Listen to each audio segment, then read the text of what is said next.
Hello दोस्तों, कैसे हो आप सब। आई होप आप सब अच्छे होंगे। मैं एक ऐसी रेसिपी लेकर आई हूँ, कितनी सॉफ्ट और कुरकुरी है और कितनी परतदार है ये रेसिपी। तो जी हाँ, मैं लेकर आई हूँ आज ये बाखरवानी की रेसिपी। बाखरवानी मुगल काल से बनने वाली एक रेसिपी है जो अंदर से परतदार होती है और कुरकुरी होती है और मैदे से बनके तैयार होती है। तो चाय के साथ में एक परफेक्ट स्नैक्स है। यहाँ मैं 1 कटोरी मैदा ले रही हूँ। मुगल काल में एक अफगानी सेनापति था बाखर खान और उसकी पत्नी थी खानी, उसके नाम से ही इस रेसिपी का नाम पड़ा है। तो आप देख सकते हो हमारी रेसिपी कितनी अच्छी है आज की। मैंने इसमें डाल दिया है जीरा। आप इसमें शक्कर भी शामिल कर सकते हैं। मैं यहाँ इसको नमकीन बना रही हूँ, आप चाहें तो मीठी भी बना सकते हैं। मैंने नमक डाल के 2 से 3 चम्मच घी डाल दिया है। घी आप देसी डालिएगा ताकि इसका जो अंदर की परतें होगी वो खुशबूदार बनेगी। और इस तरह से आपको मोयन लगाना है जैसे आप शक्करपारे में बनाते हैं, उसी तरह से। बेसिकली आप इसे कह सकते हैं जैसे हम यहाँ पे बना रहे हो परतदार कोई एक ऐसा स्नैक्स जो चाय के साथ में खाया जाता है। तो परफेक्ट सा ये स्नैक्स हमारा बनके तैयार होगा। यहाँ इतना मोयन लगाना है कि ये मुट्ठी बंद जैसा हो जाएगा। मुट्ठी बंद मोयन लगाने से आपको एकदम परफेक्ट सी सॉफ्टनेस भी मिलेगी। थोड़ा थोड़ा पानी डाल के हमें आटा गूंदना है, ज़्यादा टाइट भी नहीं लगाना है, ज़्यादा गीला भी नहीं लगाना है, मीडियम सा आटा लगाना है हमें। और आप चाहें तो इसको टाइट लगा के कुरकुरा और ज़्यादा बना सकते हैं, पर मैं यहाँ थोड़ा सॉफ्ट सा बना रही हूँ ताकि मुंह में जाकर घुल जाएगी हमारी बाखरवानी। बाखरवानी के बारे में शायद आपने पहले नहीं सुना होगा। इसको अलग अलग तरीके से हमारे यहाँ पे बनाया जाता है। ये कुछ मैदे के मटर जैसा लग रहा था, पर इसका टेस्ट उससे बहुत ज़्यादा ही अलग था। आटा हमारा लग चुका है। अभी तक आपने देखा सिंपल सी ये रेसिपी है, पर आगे जाके ट्रिक्स ऐसे हैं इसमें जो आपको स्पेशल बना देंगे इस रेसिपी को। तो मैं यहाँ ले रही हूँ कॉर्नफ्लोर। कॉर्नफ्लोर के अंदर भी यहाँ पे हम घी शामिल करेंगे। घी से इसमें एक अच्छा सा खस्तापन आएगा और इसकी सौंधी जो खुशबू होगी वो बहुत अच्छी लगेगी। मैंने यहाँ पे 2 चम्मच कॉर्नफ्लोर लिए, उसमें मैंने 2 चम्मच ही घी लिया है। आप चाहें तो यहाँ पे तेल भी ले सकते हैं, नो डाउट, कोई प्रॉब्लम नहीं होगी, पर जो टेस्ट है घी का बहुत अच्छा लगेगा। थोड़ा सा घी मैंने इसमें और मिला लिया था। इस तरह की रेसिपीज अगर आप बना के खाएंगे तो बहुत अच्छा लगेगा। अभी दिवाली आने वाली है, दिवाली के अवसर पर ऐसे ऐसे स्नैक्स बनने वाले हैं जो अच्छे भी लगेंगे। आपके कोई मेहमान आते हैं और इस तरह से आप प्लेट में सर्व करेंगे तो कितना अच्छा लगेगा। आपने देखा ही होगा बाखरवानी का टेस्ट और जो टेक्सचर है वो बहुत अच्छा है और इसका शेप भी बहुत अच्छा है। उसका भी एक रिवाज अलग सा है। आप देख सकते हो यहाँ मैं लोई बना रही थी, इसको 2 भाग में डाइवर्ट कर सकते हैं। आप चाहे तो इसको 3 भाग में भी डाइवर्ट कर सकते हैं। आपके आटे के ऊपर डिपेंड करता है आपने आटा कितना लिया है। मैं मीडियम सा इसकी लोई बना रही थी। जितनी आप परतें बनाएंगे उतनी आपकी बाखरवानी अच्छी बनेगी। ये आपके ऊपर डिपेंड करता है आप कितनी चाहते हैं। तो मैंने बेसिकली रोटी जितना ही आटा लिया है, इसको बेल लेते हैं। अब जब भी आप चॉपिंग बोर्ड यूज करते हैं आपके इसके ऊपर हिलने लगता है, तो मैंने इसके नीचे कपड़ा सेट कर दिया था ताकि एकदम स्टेबल रहे हमारा। ये प्रॉब्लम होती है। मैं इसको बेल रही हूँ। आप ज़्यादातर इसको चौरस ही बेलिएगा, अगर चौरस नहीं है तो फिर हम चाकू से काट लेंगे, कोई टेंशन नहीं है। जो हमने कॉर्नफ्लोर और घी का स्लरी बनाया था उसको इसके ऊपर इस तरह से फैला देंगे। कॉर्नर्स तक पूरी तरह से हमें फैलाना है इसको। ये बाखरवानी मध्य भारत में बनाई जाती थी और ये अभी राजस्थान, उत्तर प्रदेश आदि हिस्सों में भी अभी भी बनाई जाती है और बाकायदा इसे चाय के साथ में खाया जाता है। तो आप देख सकते हो किस तरह से मैंने इसको फोल्ड किया है। 3 फोल्ड लगाए मैंने। इसके ऊपर भी मैं इस तरह से ये फिर लगा दूंगी कॉर्नफ्लोर की स्लरी। इसको भी हम 3 फोल्ड करेंगे। अब आप देखिए कितनी परतें बन चुकी है इसमें। आप लच्छा पराठा बनाते उसी तरह से आप इसकी परत बनाएंगे। कुछ इस तरह से ये हमारा फिर से लोई बन गया था, तो इसको फिर हम बेलेंगे। इस तरह से परतों वाली आप बहुत सी स्नैक्स बनाते हैं, तो ये स्नैक्स देखने में बहुत अच्छी लगेगी, खाने में तो नो डाउट बहुत ही टेस्टी बनी है ये।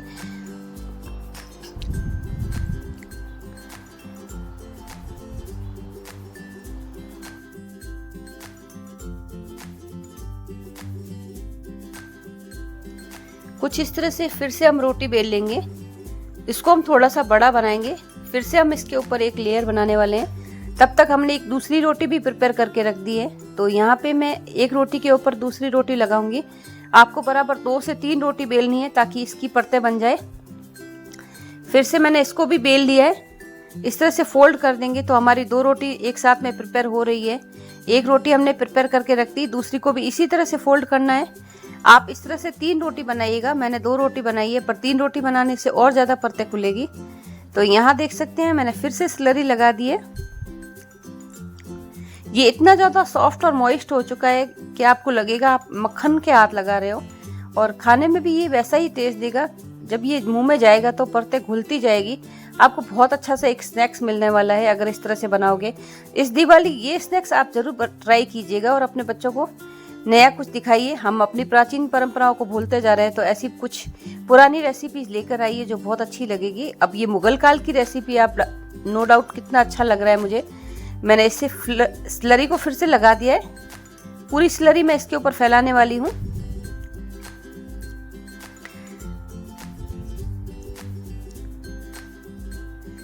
अब जो दूसरी रोटी बना के रखी थी वो हम इसके ऊपर फैला देते हैं।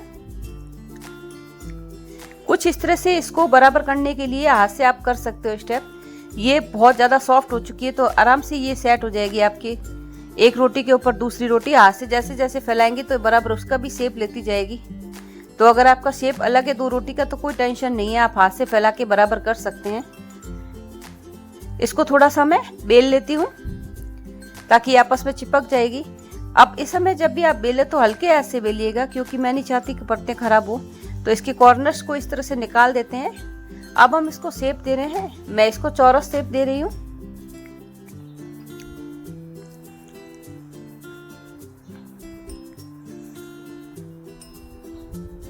ये जो कॉर्नर्स वाला बचा है इसका भी हम सीधा इसको फ्राई करके बना सकते हैं, कोई टेंशन नहीं है। वो शक्करपारे जैसा ऐसा बन जाएगा, नमकीन सा। तो मैंने तो इसको इस तरह से ही तल लिया था, दूसरा शेप देकर। मैं इसको काट रही हूँ। आप देख सकते हो मैंने पिज़्ज़ा कटर का यूज़ लिया। चाकू से थोड़ा कंफर्टेबल नहीं लग रहा था तो पिज़्ज़ा कटर से आप कर सकते हैं। अब यहाँ हम एक अंगुली का नाप लेके इससे कट लगा रहे हैं।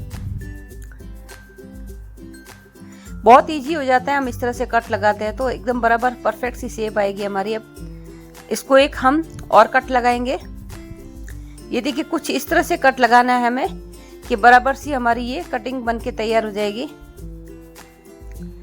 ये स्ट्रिप्स कट रही है। अभी तक भी आपको समझ में आया होगा तो मुझे जरूर बताएं इस तरह का कोई स्नैक्स आपने बनाया हो तो। यहाँ मेरे पास में एक और अच्छी ट्रिक्स है जिसके साथ में आपकी जो बाखरवानी है उसका परफेक्ट सा शेप आएगा। और अगर उस तरह से बनाओगे तो बच्चों बहुत खुश हो जाएंगे, बड़ों को भी लगेगा ये आपने बनाया कैसे है। आपके मेहमान भी आपसे पूछेंगे आपने इस तरह से बनाया कैसे। आप देख सकते हो इसके अंदर कितनी परतें हो गई है। अब मैं आपको बता रही हूँ इसको मैंने कैसे पैक किया है। तो यहाँ पे आपको एक गट्टी चाहिएगी धागे वाली। इन धागों का उपयोग करके हम ये सेट करने वाले हैं। तो मैं धागा निकाल रही थी। अब यहाँ पे मैंने एक लिया है, आप इसकी जगह 2 या 3 भी ले सकते हो, आपका फूल और अच्छा बनेगा। तो जी हाँ, मैं इसका जो परफेक्ट फ्लावर बन रहा है उसके लिए शेप ऐसे करना पड़ेगा हमें। तो आप यहाँ पे 2 से 3 साथ में लीजिएगा, बहुत अच्छा लगेगा। मैंने 2 बनाया था तब मुझे शेप ज़्यादा अच्छा नहीं लगा, फिर मैंने इसको 2 में एक और शामिल करके सेट कर दिया था। तो आप देख सकते हो इस तरह से ही हमें पैक करना है। पैक करने के लिए और कोई ट्रिक नहीं है, ज़्यादा टाइट भी नहीं लगाना है और ज़्यादा ढीला भी नहीं लगाना है। अगर आप ज़्यादा टाइट करेंगे तो धागे से ये कट जाएगा क्योंकि बहुत ज़्यादा सॉफ्ट बन चुका है। तो इस तरह से आपको ये सेट करना है। धागे को सिर्फ आप पलट लीजिए, गांठ नहीं लगानी हमें। गांठ लगाएंगे तो बाद में खुलने में दिक्कत होगी आपकी ये। तो मैं इसको मीडियम आंच पे लगाए हुए तेल पे डाल रही हूँ। अब तेल को अगर आपने तेज आंच पे रखा होगा तो ये जल्दी ही पक जाएगी और अंदर की परतें नहीं खुलेगी। तो इस तरह से आपको एकदम नॉर्मल सा तेल लेना है, ज़्यादा गर्म भी नहीं हो ज़्यादा ठंडा भी नहीं हो। हम अपनी जितनी भी प्रिपेयर बाखरवानी है वो इसमें डाल देंगे। इसको तलने की भी एक ट्रिक्स है, मैं आपको बताऊंगी, देखिएगा। पहले हम इसकी एक कड़ आने देते हैं। जब एक कड़ आ जाएगी तो ये ऊपर आ जाएगी, फिर उसके बाद में हमको इसको हिलाना है। आप देखिएगा जैसे जैसे हम तेल इसके ऊपर डालेंगे इसकी परतें खुलती जाएगी। ये देखिए कुछ इसके फूल सा बनने लग गया था। जब आप इसको सीधा करते हैं तो ये फूल खिलने लगता है। अब मैं कांटे से कर रही थी, अब मुझे चम्मच की जरूरत पड़ेगी। आप देख सकते हो इसके ऊपर फूल जैसा बनने लग गया है। मैं इसके ऊपर तेल डाल डाल के तल रही हूँ। अब एक जो धागा था खुल गया तो उसकी कितने सारे ये पीसेस निकल के आ गए हैं। अगर ये धागा नहीं खुलता तो कितने सारे फ्लावर जैसा बन जाता है ये। तो मैंने इसको एक बार से निकाल दिया था हल्का सा तलने के बाद में।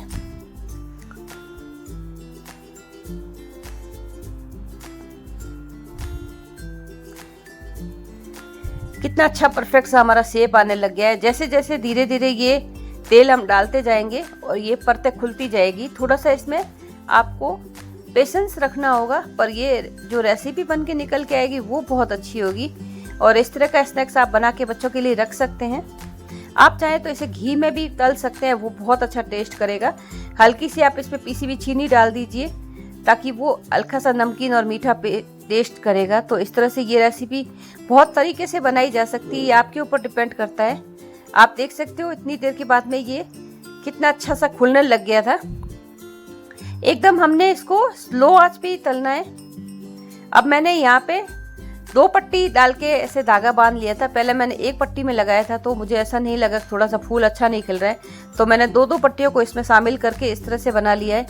तो ये ट्रिक्स आपकी खुद की है, आप किस तरह से फ्लावर को खोलना चाहते हैं। अगर आप 3 का लगाएंगे तो और ज़्यादा अच्छा खुल जाएगा, तो वहाँ परतें बढ़ती जाएगी, ये ध्यान रखिएगा।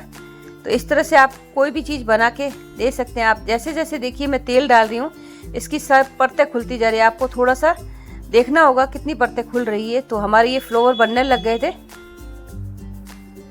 कितना अच्छा सा हमारा ये बन के तैयार हुआ है और नो डाउट किसी को बिलीव नहीं होगा कि आपने खुद बनाया है। तो इस तरह के स्नैक्स आप ज़रूर बना के देखिएगा।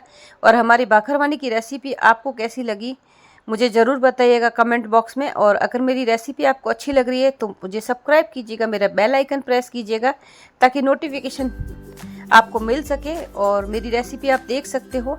तो मैंने इसमें फिर से डाल दिया था। इस बार मैंने रेड धागा डाला ताकि आपको पता चले। मैंने इस तरह से यहाँ से बांधा है। तो सारे हमारी बाखरवानी प्रिपेयर हो चुकी थी और बहुत ज़्यादा क्रिस्पी थी। इसका क्रिस्प भी मैं आपको बताने वाली हूँ और कितना सॉफ्ट है ये। आप मेरे साथ में बने रहेंगे तो देख सकते हैं। यहाँ तक आप बने रहे, थैंक यू सो मच। और इस तरह की रेसिपीज बनाते रहिए। तो मुगल काल की जो भी रेसिपीज थी वो भी हम आज बना रहे हैं। तो मीडिया कितना अच्छा लग रहा है मुझे, नई नई हमें चीज़ें मिलती रहती हैं। तो यहाँ आप देख सकते हो हमारी ये बाखरवानी बन के तैयार हो गई थी। परफेक्ट से फूल हमारे बन गए थे।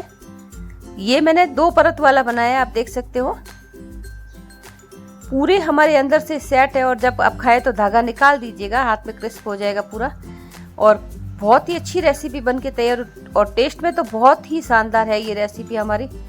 तो इस तरह की रेसिपी आप बना के ज़रूर देखिएगा। इस दिवाली कुछ नया ट्राई कीजिए। मैं आपके लिए इस तरह की स्पेशल रेसिपीज लाती रहूँगी और मैं ये चाहती हूँ कि हम अपनी पारंपरिक चीज़ों को भी बनाए रखें। आप भी ऐसी खोज खोज की चीज़ें बनाया करें ताकि बच्चे भूलें नहीं हमारी परंपराओं को। मुझे बहुत अच्छा लगता है जब मैं कोई पुरानी चीज़ ट्राई करती हूँ। आप देख सकते हो इसका क्रंच कितना अच्छा है। एक एक परत मेरे हाथ में खुल चुकी है। Thank you so much, thanks for watching. फिर मिलती